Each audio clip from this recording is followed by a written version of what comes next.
잘못된 열정을 갖고 있는 사람도 있고 또 잘못된 헌신을 한 사람도 있는데 그 열정이 없는 이유 중에 하나가 제가 그렇게 말씀했죠. 우리 목표가 없을 때 열정이 없습니다. 설사 열정이 있다 하더라도 목표가 없으면 열정이 금세 식어집니다. 그래서 목표가 있는 인생들, 분명한 목표가 있는 인생들은요, 최소한 그 목표를 따라 삽니다. 그렇기 때문에 그 열정이 식어지지 않는 것을 이렇게 보게 되어집니다.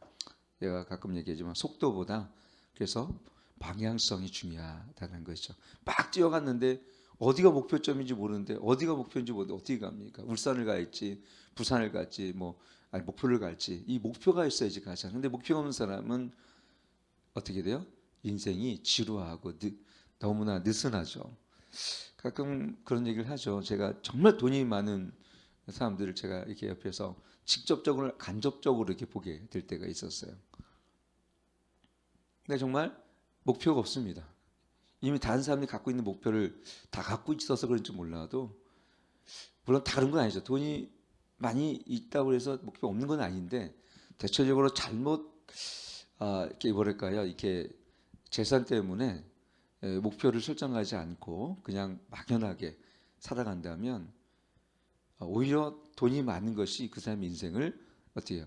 너무 게으르게 하고 나태하게 해서 결국 인생이 망가지는 인생을 본 적이 있어요. 그래서 미국에서는요, 자기 재산을 아들에게 잘 안 물려줘. 왜? 그 재산 때문에 인생이 망가지는 경우가 굉장히 너무나 많기 때문에, 정말 자식을 생각하는 부모라면 그 재산을 그렇게 아무 의미 없이 물려주지 않아요. 다 사회에다 환원하기 때문에. 미국 사회가 건강한 이유 하나가 보면 사회 환원제도, 환원 기부제도가 잘 돼 있어요. 미국도 얼마나 돈이 많은지 몰라요. 하버드대 1년 예산이 우리나라 전체 대학의 예산보다도 많을 정도니까. 그게 대학이 예산이 많은 이유가 뭐냐면 사회에서 기부를 많이 하기 때문에 그렇습니다. 그래서 우리는 속도, 열정도 중요하지만 올바른 목표를 향해서 방향성을 유지하며 가는 것이 우리 인생 안에 활기가 넘치고, 그렇죠? 그다음에 그 열정을 잃어버리지 않는 비결을 준다라는 것을 이렇게 보게 되어집니다. 어르신들도 나이가 연세가 드셨다고 집에서만 계세요 그러잖아요. 제가 금세 늙으세요. 근데 나름대로 목표를 정하셔서 그 일을 행하시잖아요. 그러면은 진짜 신기하게 건강도 잃지 않으시고 계속 그걸 유지하시더라고요. 요즘에 보니까 제가 아는 분 70이 넘으셨는데 공부를 또 하시고 새로 하시는 분도 계세요. 그래서 그런 분들은 정말 열심히 대합니다. 어떤 분은 70이 가까이 됐는데 영어 공부를 하시는 분도 봤어요. 할머니, 예전날 보면 할머니신데 요즘 보면 청년답게 학구열에 빠지셔서 그렇게 영어를 열심히 해서 결국은 그분이 아마 5년 만에 영어를 그래도 잘하시는 걸 이렇게 제가 한번 미디어에서 본 적이 있습니다.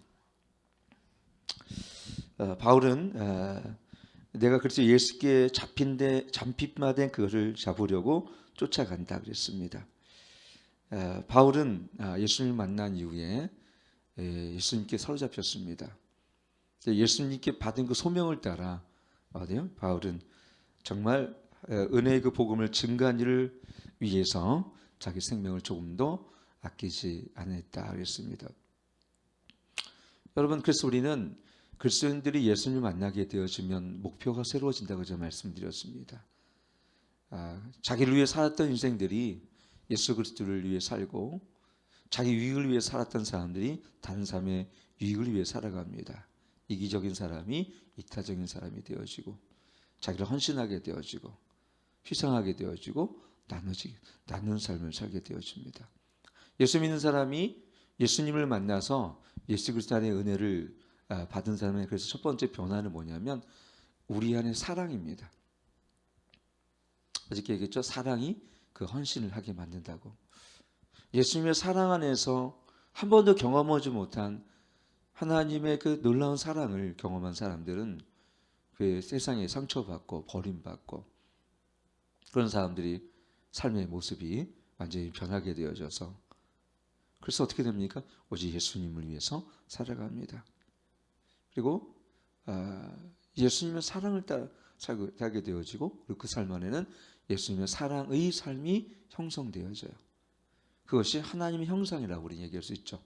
성령 안에 빚어진 그 성품들을 말미암아 우리는 예수님의 성품을 닮아가기 시작하는데, 그것이 첫째는 겸손, 온유, 긍휼, 그다음에 사랑입니다.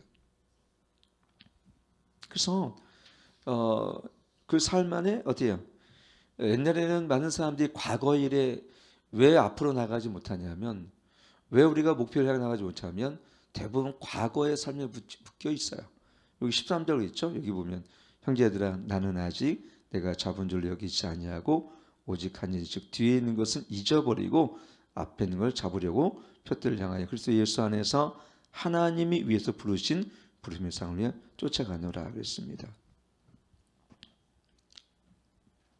바울이 항상 자주 얘기하는 서신서에서 나타낸 하나님이 부르신 나 사도 바울은 그렇게 돼 있어요. 하나님이 부르신 나 사도 바울은 그래요. 그러니까 자기의 모든 정체성이 하나님의 부르심 안에서, 하나님 주신 꿈을 향해서, 하나님 주신 비전과 소명을 향해서 모든 자기의 직임과 또 자기의 삶이 그 안에 놓여 있다라고 항상 그렇게 그는 그걸 이해하고 또 그것을 쫓아갑니다. 오늘날 우리가 헌신하지 못하고 우리가 왜 방황하게 되냐면요, 나의 부르심이 어디 있는지를 잊어버리기 때문에 그래요. 여러분, 제가 그랬죠. 어저께 일상적인 소명이 있고 특별한 소명이 두 가지가 우리는 항상 있는데, 하나님이 우리의 부르심도 예수 그리스도 안에 거듭나게 되어지면 우리는 누구의 것입니까? 우리는 주님의 것이죠. 이 찬양도 우리 주의 것이라고 찬양합니다. 그의 소유된 백성이라고 찬양합니다. 우리가 성령이 거하시는 그 초소가 된다고 우리가 그렇게 고백합니다. 근데 실제적인 우리 삶에 그렇게 살아가는 그리스도인들은 잘 만나질 못해요. 내가 하나님의 소소가 되어서, 내가 그분의 소유된 백성이 되어서 내 삶을 정말 주님께 그 아름다운 헌신을, 그렇게 드려진 삶을 산 사람들이 참 많이 없어요. 오늘날 현대 교회는 뭔가 이상해. 하나님이 원래 주셨던 교회 모습하고 너무 다른 모습으로 우리는 다른 쪽으로 우리 진행되고 있습니다. 저는 그래서 가끔 사도행전의 교회를 봅니다. 사도행전 2장에 나보면 성령 안에 거듭나서 성령 세례 받은 이후에 시와 찬미와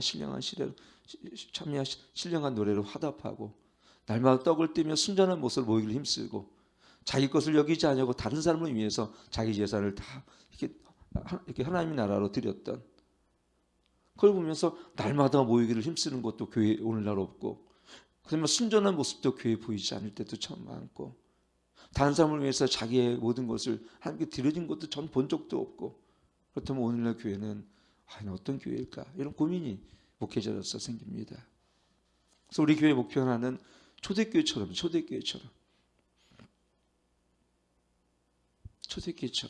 그렇게 됐으면 없어요. 그 공동체는 완벽하진 않았어요.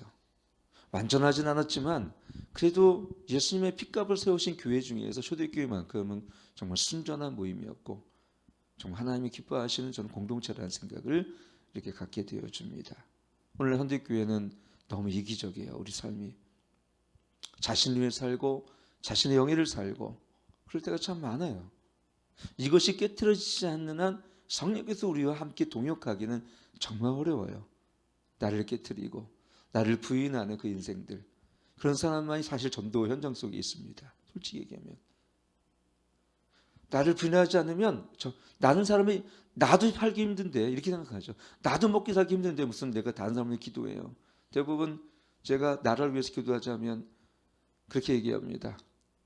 내가 먹기 살기도 힘든데 어떻게 무슨 나라를 위해서 기도하냐고, 그런 얘기를 제가 종종 듣습니다. 모든 것이 자기를 위해서 형성되어 있죠. 그런데 예수님을 만나면 이게 달라집니다. 우리 삶이 가치관이 달라집니다. 그리고 다른 사람을 위해 살아가는 것이 정말 기쁨이 되어지고, 하나님이 기뻐하시는 일을 따라 살아가는 것이 정말 자연스러워지고, 내 안에 생수의 강이 넘치는 그 기쁨으로 다른 사람을 섬기는 것이 좀 복된 기쁨으로 내 안에 자리 잡습니다. 전에는 힘들어서 못했던 일이 이제는 쉬워지고, 전에는 억울했던 일이 오히려 감사가 되어지는, 왜 그렇습니까? 그리스도 안에 주어진 놀라운 그분의 생명과 십자가의 은혜와 부활의 소망이 내 안에 있기 때문에 그래요. 저는 내가 자연인으로서 이 목회의 길을 걸어간다면 전 못할 것 같아요. 힘들어요. 사람과 사람의 관계도 어떤 때 너무 힘들고, 제가 부족하기 때문에 그런 거예요. 그거는 참 이것을, 근데 하나님은 행하시나니, 정말 그날따라 너무 힘들어서 하나님, 저 오늘 너무, 정말 어떨 때는 죽을 것 같은 생각이 들 때가 있어요. 야, 너무 힘들다. 사람의 관계가 제일 힘들어요. 보니까 목회는 관계예요. 보니까 다양한 사람들 요구를 목회자는 그걸 수용해 줘야 되고, 들어줘야 되고, 또 섬겨주기까지 해야 되고, 이쪽이 잘 되면 이쪽은 또 넘어져 있어요. 그래서 저는 목회를 팽이 돌리기다 이렇게 생각할 때가 많아요. 옛날 얼음에 막 팽이 돌리잖아요. 이쪽에 막 돌리다가 저쪽 보면 저쪽 팽이 죽으려고 그러면 저쪽 팽이 막 돌리다가 이쪽 팽이 보면 또 열정이 식어서 널브러져 있을 때가 참 많습니다. 저는 21일 기도가 제일 힘들어요. 저녁 기도도 힘들어요. 체력이 어떤 때는 방전돼요. 막 낮에는 전도하고, 근데 그걸 쫓아오지 못하면서 21일 기도를 합니다. 그러면 또 성도들은 또 살아나서 그거 보면 또 21일 기도 잘했구나 생각이 되어집니다. 이것은 마치 산모의 진통이나 마찬가지예요. 아기를 낳으면 그 아기 때문에 기뻐서 또 아기를 임신하듯이, 하나님은 저에게 정말 힘들어서 못 가면 또 다른 하나님의 기쁨을 주세요. 영혼의 기쁨을 주세요. 전도하다 힘들면 하나님은 또 한 명을 이렇게 보내주세요. 그래서 하나님이, 우리가 왜 하나님의 향해 나가지 못하냐면, 과거에, 오늘 여기 있죠, 뒤에 있는 것을 잊어버리고 있어요. 저도 보니까 목회를 못하는 이유 중에 하나가 대부분 보면 과거에 우리는 다 묶여 있어요. 신앙생활에 진보가 없는 이유가 뭐가 있냐면 다 과거의 아픔에 묶여 있습니다. 아버지로부터 받은 용서하지 못한 그런 아픔들, 과거에 기억나는 상처들이 있어서 그것을 통해서 마귀는 계속해서 우리를 과거에 묶어두고 앞으로 나가지 못하게 합니다. 그래서요, 우리 안에 있는 이 혼적인 것들, 마음의 쓴뿌리를 치료하는 것은 참 중요합니다. 마음이 건강해야지 말씀을 받을 때도 우리가 어떻게 건강하게 받을 수가 있는데, 대부분 보면 그 마음의 상처와 분노 때문에 금세 무너지고 넘어지기 때가 참, 저가 그랬어요. 대부분 보면 그것은 과거의 삶에 묶였기 때문에 그러고, 그리고 과거를 생각합니다. 옛날에 이랬지, 옛날에 나한테 그렇게 했어 라는 그 생각 때문에 현재에 주어진 하나님의 복음, 그 위대한 하나님의 사랑을 자꾸 받을 수가 없는 거예요. 왜? 내 마음이 묶여 있고 그거에 굳어져 있기 때문에 그래요. 근데 보라, 이전 것은 지나갔으니 그랬거든요. 너희는 새롭게 되었다 다 그랬어요. 이전 것은 지나갔어요. 지나간 것은 지나간 거로 주님은 우리의 죄를 회개했을 때 다 용서하실 텐데, 우리는 묵었던 과거의 죄와 또 이 상처들을 늘 날마다 꺼내서 묵상합니다. 그러니까 영적인 진보가 나타나지 않는 거예요. 그리고 하나님의 주신 표대를 향해 나갈 수가 없는 것입니다. 그래서 우리 과거에 있는 것은 다 잊어버리시고, 상처가 있다면 예수님의 보혈을 이미 씻겼음을 믿고, 오히려 요셉처럼 이전에 있는 그 아픔과 상처들이 하나님 오히려 악을 선으로 베풀어 주신다는 하나님의 그 섭리를 믿으면서, 과거에 어땠든 관계없이 현재 내가 하나님 나를 얼마나 사랑하십니까? 그거 하나로도 우리는 과거를 다 잊을 수가 있잖아요. 사실 과거에 아픔이 없는 사람이 한국 사람은 없습니다. 오직하면 이 대한민국은 이 풀뿌리 민족, 한민족이야. 한이 서린 민족이에요. 늘 외세의 침략을 받고 먹을 것이 없어 정말 이 보릿고개를 지나면서, 정말 과거에, 지금이 한 80세 이상 된 분들을 보면 한 옛날에 과거에 한국이 얼마나 가난했던지를, 어느 날 80세도 아니에요. 한 70세 정도만 되셔도 정말 과거에 우리 한국이 얼마나 가난했는지를 우리는 보게 되어져요. 오늘 13절 말씀은 오직 한 일 뒤에 있는 것을 잊어버리고 앞에 있는 것을 잡으려고 그랬습니다. 하나님, 여러분 과거에 묶인 자들은요 미래의 일을 하나님 주어진 일들을 감당할 수 없습니다. 그래서 기독교는 과거지향적이지 않아요. 기독교는 미래지향적입니다. 긍정적이며 믿음으로 우리가 살아가는 것이지 과거의 그것을 무리에 묶여서 늘 한탄하고 탄식하며 평생을 과거에 묶여 사는 사람을 전 너무 많이 봐요. 과거의 상처, 과거의 아픔, 그 과거의 쓴뿌리 때문에 평생을 묶여 사는 사람들을 너무 많이 보게 되어집니다.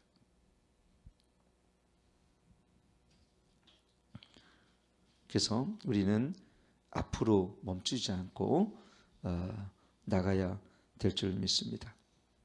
그러기 위해서는 두 가지 있습니다. 하나는 실제적인 그리고 실천적인 삶이 있어야 돼요. 목표만 정하고 실천하지 않은 삶이 참 많아요. 하나님이 부르심의 상이 있다면 그걸 위해서 뭘 해야 됩니까? 지금 뭘 준비해? 기도와 말씀과 진리를 무장해야죠. 많은 사람들이 나는 이런 하나님 부르심을 따라서 이렇게 헌신할 거예요 그랬는데 아무것도 그걸 준비하지 않아요. 기도를 한다거나 비전을 위해서 뭐 어떤 영적인 그 어떤 성숙을 이룬다거나 경건의 훈련이 있다거나 아니면은 남다른 영적 무기가 있을 거 아닙니까? 근데 언젠가 부르심은 저는 할 거예요. 너무 막연합니다. 부르심을 알고 있는데 목표는 있는데 그걸 위해서 실천하는 삶이 없어요.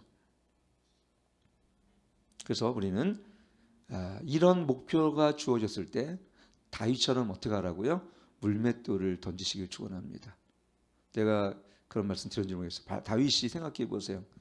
양들과 목동이었을 때 이 물맷돌을 집어가지고 얼마나 많이 연습을 했을까? 아마 하루에 수백 번, 수천 번을 전 던졌을 거라 봐요. 물맷돌을. 그러니까 그런 실력이 나오죠. 그래서 저는 기타를요. 중학교 때 우리 오건사님이 참 그것도 왜 그런지 모르겠어요. 그때 사주시더라고요. 그때 기타가 없었어요. 우리 때 중학교 때 기타 갖는 것은 피아노 갖는 것만큼이나 어려웠으니까. 근데 언젠가 기타를 사주셨어요.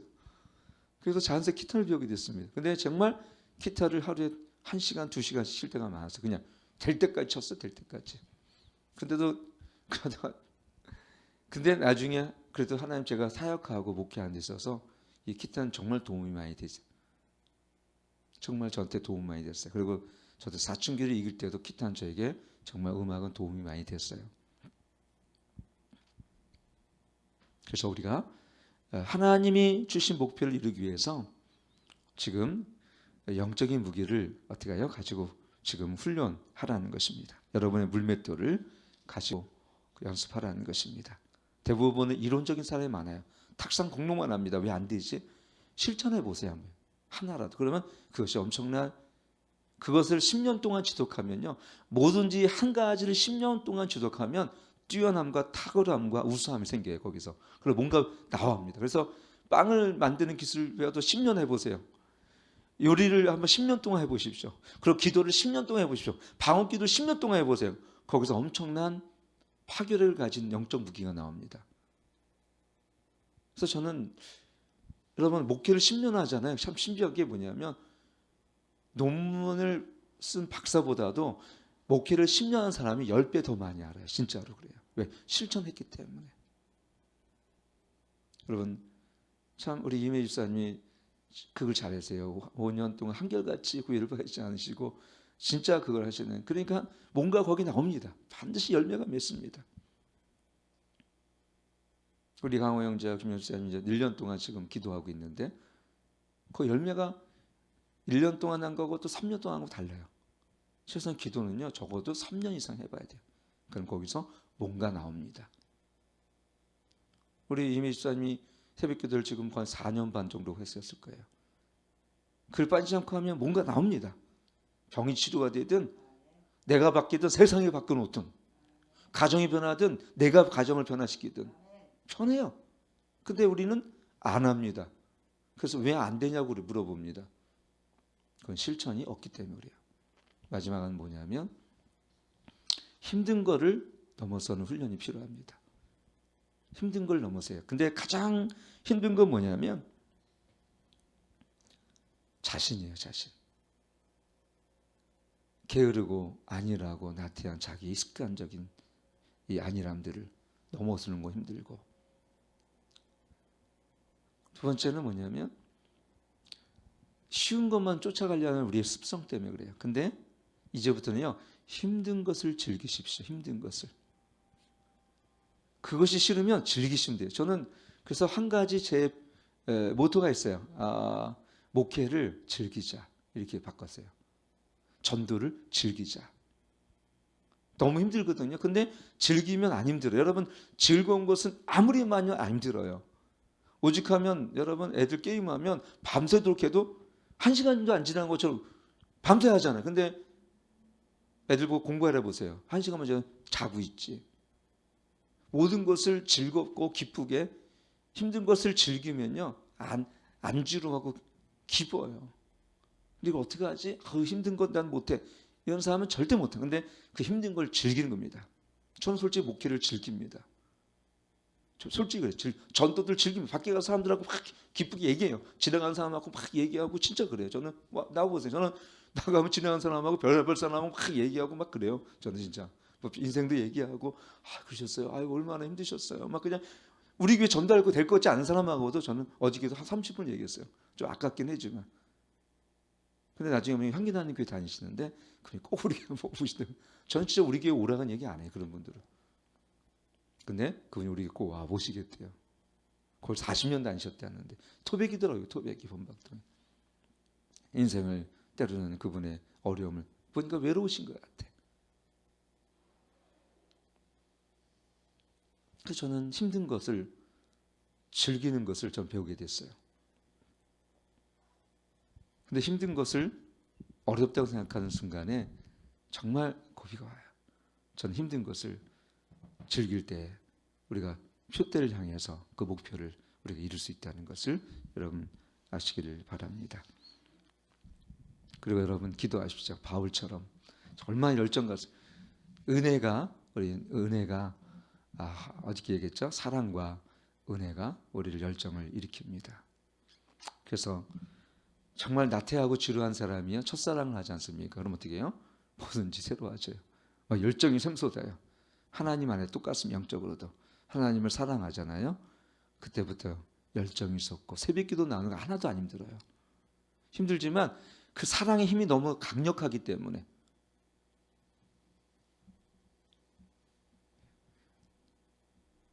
저는 우리 아내하고 데이트할 때 저는 경기도 광주에서 장교로 제가 본부중대장으로 근무하고 있었어요. 토요일만 되면 전 집 있는 곳에 나와서 아내하고 만났기 때문에 복역을 싹 하고 항상 훈련을 하니까, 그리고 나서 아내를 만날 때면 정말 그 힘든 것들이 하나도 힘들지 않았을 때가 참 많았던 것 같아요. 하나님을 만나는 우리의 삶도 마찬가지 아니겠어요? 날마다 식상된 마음이 아니라 오늘 새로 하나님을 만나는 그 기쁨 속에 살잖아요.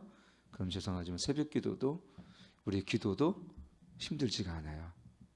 여러분, 사랑한 연인과 만났을 때 그 만나는 것이, 그 얘기 들어주는 게 지루합니까? 그 만남이 지루하는 건 사랑이 아니에요. 사랑은 절대 지루하지 않아요. 사랑은 정말 거기에 샘솟는 뭔가 이 에너지가 있어요. 하나님 안에 첫사랑도 마찬가지예요. 사랑이 깊어질수록 헌신도 깊어지고, 사랑이 넓어질수록 헌신도 넓어집니다. 그래서 우리 지경이 넓어지는 거예요. 오늘 그 열정이 없는 분들은 다른 게 아니에요. 하나님의 사랑이 느슨해졌거나 에베소 교회처럼 첫사랑을 잃어버렸기 때문에 그래요. 인간을 사랑하지 말고 하나님을 사랑해 보십시오. 우리 예수님을 한번 사랑해 보십시오. 하나님께서 우리의 더 큰 열정과 그분의 능력으로 우리를 붙들어 주시고 우리가 앞으로 나아가도록 새 힘을 주실 것입니다.